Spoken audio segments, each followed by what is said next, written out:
5 से डिवाइड होगा, इसका मतलब क्या हुआ कि इसके फैक्टराइजेशन में 5 एक फैक्टर आना चाहिए। ठीक है, देखते हैं है या नहीं।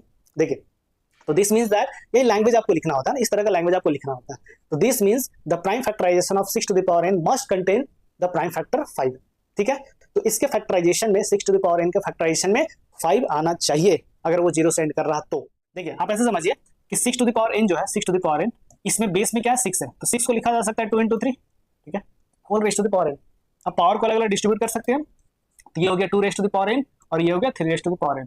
मतलब 6 टू द पावर n का जब हमने फैक्टराइजेशन किया तो उसमें केवल दो ही टाइप के फैक्टर आ रहे हैं, एक तो आ रहा है 2, दूसरा आ रहा है 3। मतलब इसका फैक्टराइजेशन में 5 कहीं दिख नहीं रहा, इसके फैक्टराइजेशन में 5 कहीं दिख नहीं। ठीक है, तो बाय द फंडामेंटल ये लाइन जरूर आपको लिखना, अगर ये लाइन नहीं लिखते हैं तो फिर मार्क्स कट जाएगा। ठीक है, मार्क्स कट जाएगा फिर, तो ये लाइन आपको लिखना है, by the fundamental theorem of arithmetic there are no other prime numbers except 2 and 3 in the factorization of 6 to the power. आप देख सकते हैं यहाँ पे ये जो नंबर था मेरे पास, कौन सा नंबर, तो 7 into 11 into 13 plus 13, इसका हमने जब फैक्टराइजेशन किया तो कितने फैक्टर्स आ गए, तो ये फैक्टर्स आ गए 2 into 3 into 13 to the power 2। तो 2। हेलो बच्चों, फिर से मैं आपका स्वागत करता हूं अपने इस यूट्यूब चैनल में। तो आज के इस वीडियो में हम लोग करने वाले क्लास 10 का chapter number 1 and name of this chapter is real numbers.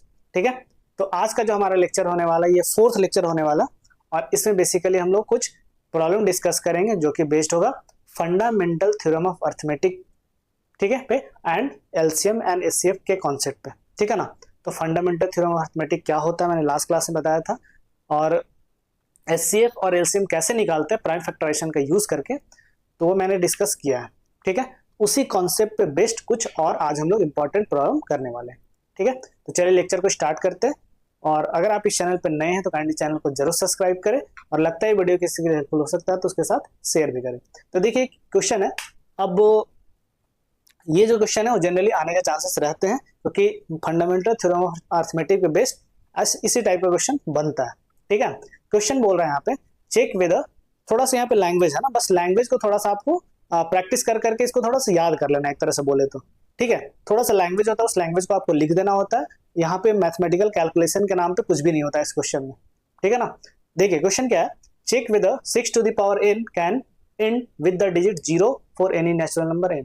अगर हम कोई भी नेचुरल नंबर n का वैल्यू कोई भी नेचुरल नंबर अगर हम लेते हैं तो क्या ये नंबर जो है 6 टू द पावर n ये कभी 0 से एंड करेगा, मतलब 6 टू द पावर n और n को रिप्लेस करते जाइए नेचुरल नंबर से, तो n का वैल्यू 1 रखेंगे तो 6 आ जाएगा, n का वैल्यू 2 रखेंगे तो 36 आ जाएगा, n का वैल्यू 3 रखेंगे।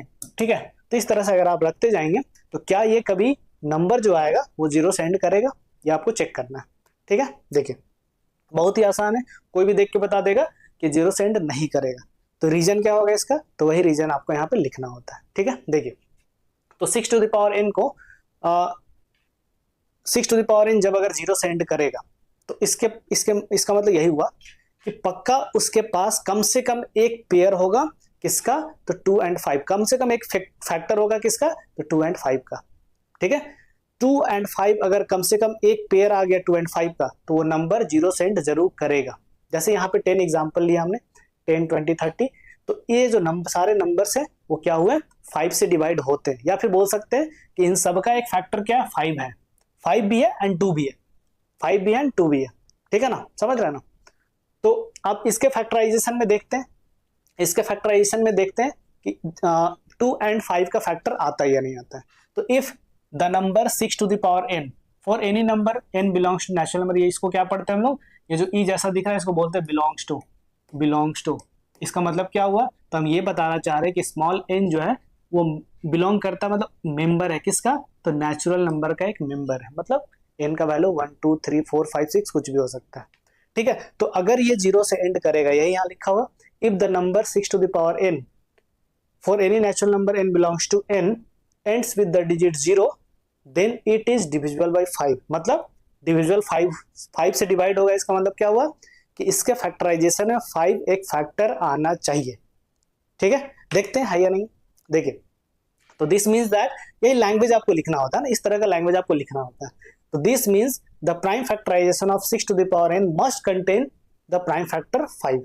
ठीक है, तो इसके फैक्टराइजेशन में 6 टू द पावर n के फैक्टराइजेशन में 5 आना चाहिए अगर वो 0 से एंड कर रहा तो। ठीक है, कोई दिक्कत नहीं है।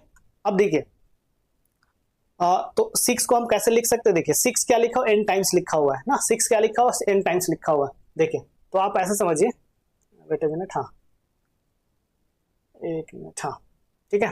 देखिए आप ऐसे समझिए कि 6 टू द पावर n जो है, 6 टू द पावर n, इसमें बेस में क्या है 6 है, तो 6 को लिखा जा सकता है 2 into 3, ठीक है, whole raised to the power n। अब पावर को अलग अलग डिस्ट्रीब्यूट कर सकते हैं हम, तो ये हो गया 2 raised to the power n और ये हो गया 3 raised to the power n। मतलब 6 टू द पावर n का जब हमने फैक्टराइजेशन किया तो उसमें केवल दो ही टाइप के फैक्टर आ रहे हैं, एक तो आ रहा है 2, दूसरा आ रहा है 3। मतलब इसका फैक्टराइजेशन में 5 कहीं दिख ही नहीं रहा, इसके फैक्टराइजेशन में 5 कहीं दिख ही नहीं रहा, but this is not possible. तो हम बोल सकते हैं ये पॉसिबल नहीं है। क्या पॉसिबल नहीं है, जीरो सेंड करेगा, ये पॉसिबल नहीं है। क्यों, क्योंकि इसके फैक्टराइजेशन में क्या आ रहा, 2 and 3 ही केवल आ रहा, 5 फैक्टर नहीं आ रहा, ठीक है। तो बाय द फंडामेंट, ये लाइन जरूर आपको लिखना, अगर ये लाइन नहीं लिखते हैं तो फिर मार्क्स कट जाएगा, ठीक है, मार्क्स कट जाएगा फिर। तो ये लाइन आपको लिखना है, by the fundamental theorem of arithmetic there are no other prime numbers except 2 and 3 in the factorization of 6 to the power n। क्योंकि हमें मालूम है कि every composite number can be uniquely expressed as a product of primes. तो 6 to the power n composite number था जिसको हमने uniquely express किया 2 raised to the power n into 3 raised to the power n। तो यही factorisation है 6 to the power n का, और इसके फैक्टराइजेशन है फंडामेंटल थ्योरम ऑफ अरिथमेटिक से। दो ही टाइप के फैक्टर आ रहे हैं 2 and 3, तो फंडामेंटल थ्योरम ऑफ अरिथमेटिक बोलता है कि इसके अलावा कोई फैक्टर आ ही नहीं सकता है। इसका मतलब 6 टू द पावर n जो है वो कभी भी जीरो सेंड नहीं करेगा, ठीक है, कोई दिक्कत नहीं है। तो इस तरह का लैंग्वेज आपको बार बार लिख करके प्रैक्टिस करके ये चीज याद कर लेना होता है, क्योंकि यहाँ पे 6 टू द पावर n की जगह कुछ भी दे सकता है, 8 टू द पावर n दे दिया, 12 टू द पावर n दे दिया, सेम क्वेश्चन रहेगा, ठीक है ना। बस यहाँ पे बेस में जो नंबर वो चेंज करके दिया रहता है, ठीक है। तो आई होप ये क्वेश्चन आपको क्लियर हो गया होगा। चलिए next question, explain why 7 into 11 into 13 plus 13 and 7 into 6 into 5 into 4 into 3 into 2 into 1 plus 5 composite numbers. ये बोला जा रहा है कि ये दो नंबर्स यहाँ लिखा हुआ है, दो नंबर्स यहाँ लिखा हुआ है, ठीक है ना। जैसे एग्जांपल के लिए, जैसे 10 को हम ऐसे भी तो लिख सकते हैं 2 into 3 plus 4, ठीक है। तो ये तो एक्चुअली में क्या लिखा हुआ है, 10 ही लिखा हुआ है। तो ये जो नंबर है एक तरह का, ये जो लिखा हुआ है एक तरह का नंबर, नंबर को इस फॉर्म में एक्सप्रेस किया गया है। तो आपसे बोला जा रहा कि बताइए ये जो नंबर और ये नंबर कंपोजिट नंबर क्यों है, ठीक है, क्यों है। या फिर कभी ऐसे बोल देगा कि चेक कीजिए कि क्या ये कंपोजिट नंबर है या फिर क्या ये कंपोजिट नंबर, ये चेक करने के लिए बोल देगा, लेकिन ये एक्सप्लेन करने बोल रहा है। ये इसका मतलब यही हुआ कि ये कंपोजिट नंबर है, तो क्यों है फिर, ठीक है। देखिए कैसे सॉल्व करेंगे। तो जब हम बात करते हैं कंपोजिट नंबर का, तो कंपोजिट नंबर क्या होते हैं, तो composite numbers are those numbers which can be expressed as product of primes. मतलब कंपोजिट नंबर वैसे नंबर्स होते हैं जिसको आप प्राइम्स के प्रोडक्ट के फॉर्म में एक्सप्रेस कर सकते हैं, ठीक है। या आप ऐसे बोलेंगे वैसा नंबर होता है जिसके क्या होते हैं, दो से ज्यादा डिफरेंट फैक्टर्स होते हैं, डिफरेंट प्राइम फैक्टर्स होते हैं या दो से ज्यादा फैक्टर्स होते हैं, उसको हम लोग क्या बोलते हैं, कंपोजिट नंबर बोलते हैं। तो थोड़ा सॉल्व करना पड़ेगा, इसे थोड़ा सॉल्व करना पड़ेगा। तो देखिए 7 into 11 into 13 plus 13, तो ये एक टर्म हुआ और ये एक टर्म हुआ, तो इन दोनों जगह पे 13 कॉमन आ रहा। तो जब आप 13 कॉमन लेंगे तो ब्रैकेट के अंदर क्या बचेगा, तो ये बचेगा 7 into 11 और प्लस 1। फिर से फर्दर इसको सिंप्लीफाई करेंगे तो 7 into 11 77, 77 प्लस 1 तो ये हो जाएगा 78, तो 13 into 78। अब इसको फर्दर फैक्टराइज करेंगे, तो इसको फैक्टराइज करेंगे तो लिख सकते हैं 13 into 2 into 2, तो 2 into 3 सॉरी 13 into 2 into 3। तो आप देख सकते हैं यहाँ पे ये जो नंबर था मेरे पास कौन सा नंबर, तो 7 into 11 into 13 प्लस 13, इसका हमने जब फैक्टराइजेशन किया तो कितने फैक्टर्स आ गए, तो ये फैक्टर्स आ गए 2 into 3 into 13 to the power 2।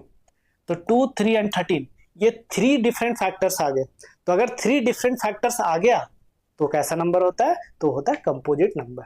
बस इसलिए हम बोल सकते हैं ये जो नंबर लिखा हुआ है ये क्या है, कंपोजिट नंबर है। या फिर आप ऐसे बोल सकते हैं ये जो नंबर लिखा हुआ है वो प्रोडक्ट ऑफ प्राइम्स के फॉर्म में लिखा हुआ है, प्रोडक्ट ऑफ प्राइम्स के फॉर्म में लिखा हुआ है, that's why it is a composite number, ठीक है। क्योंकि फंडामेंटल थ्योरम यही बोलता है कि every composite number can be express as a product of primes. अब इस नंबर को हमने क्या किया, प्रोडक्ट ऑफ प्राइम्स के फॉर्म में लिख दिया।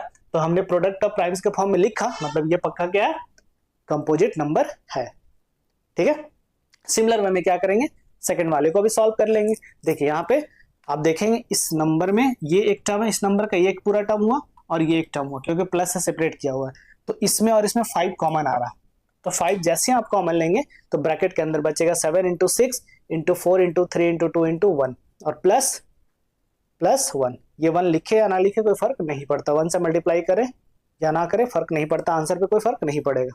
चलिए मल्टीप्लाई करेंगे तो ये हो जाएगा 5 इंटू, इसको इन सारे को मल्टीप्लाई करेंगे तो ये आ जाएगा 1008 और प्लस 1, तो 1008 प्लस 1 तो ये हो जाएगा 5 इंटू 1009। तो अगेन क्या है, ये भी प्राइम नंबर, ये भी प्राइम नंबर है, तो इस नंबर को हमने क्या किया, प्रोडक्ट ऑफ प्राइम्स के फॉर्म में हमने एक्सप्रेस कर दिया, प्रोडक्ट ऑफ प्राइम्स के फॉर्म में हमने एक्सप्रेस कर दिया। तो by the fundamental theorem of arithmetic, if any number can be expressed as a product of primes, that number will be your composite number. किसी भी नंबर को अगर आप प्रोडक्ट ऑफ प्राइम्स के फॉर्म में एक्सप्रेस कर दे रहे हैं तो मतलब वो पक्का क्या है, कंपोजिट नंबर होगा। ठीक है, तो that's why we can say that these two numbers are what, these two numbers are composite numbers. ठीक है, तो आई होप जो भी मैंने आज क्वेश्चन डिस्कस किया, 2 बेसिक सा क्वेश्चन डिस्कस किया which is based on the fundamental theorem of arithmetic, वो समझ में आया होगा। अगर इसके बाद भी कोई डाउट है तो आप हमें कमेंट करके जरूर बताएं। ठीक है, तो आज के लिए इतना ही, मिलते हैं एक और इंटरेस्टिंग वीडियो के साथ। Thanks for watching my video.